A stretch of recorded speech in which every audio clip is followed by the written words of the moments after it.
Bismillah ar-Rahman ar-Rahim.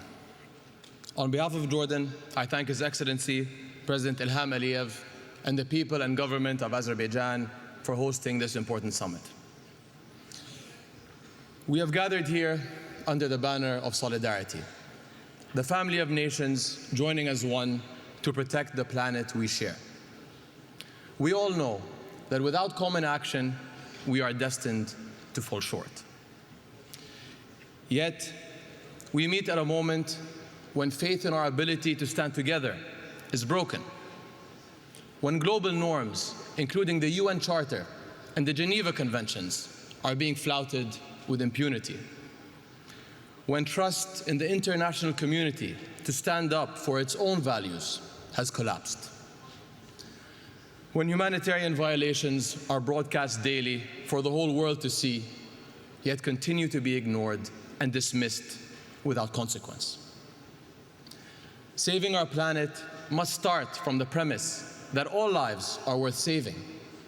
The solidarity we need depends on embracing that truth.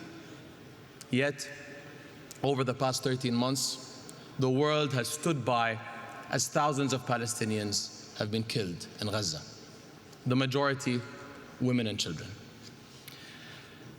How can we work together for our shared future when some are deemed unworthy of one? The ongoing violence in my region undermines peace and security beyond its borders. In the end, this will benefit no one. My part of the world is already exposed to the harsh realities of climate change, to heat, to drought, to loss of biodiversity. The war is compounding environmental challenges for Gaza and beyond. A recent United Nations Environment Programme study highlighted contamination of land, water, and air. Sewage and waste management systems have been destroyed. Entire communities are now graveyards of debris. Another study found that rebuilding Gaza will result in total emissions higher than the annual emissions of more than 135 countries. An inclusive, just approach to the climate challenge requires that we address the links between climate, peace, and security. Nowhere is this clearer than among global refugee communities and their hosts, who are some of the most vulnerable to climate change. During COP27, His Majesty King Abdullah II launched the Global Climate Refugee Nexus Initiative. 58 countries have signed on to date, and we invite others to join. 1 in every 3 people living in Jordan is a refugee, and our infrastructure is feeling the strain. We face rising demand on stressed resources and services, including water, health, and education.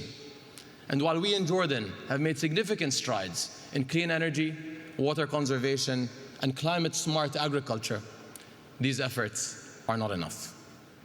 We need to rally communities around climate action and secure a better future for our youth and generations to come. In my country, we are implementing climate policies while grappling with the impacts of conflict. Yet, we can't solve these twin crises alone. As our summit works towards a new collective quantified goal, we must prioritize refugee-hosting countries, especially those in climate hotspots, and ensure that global climate financing mechanisms uphold accountability and transparency for all.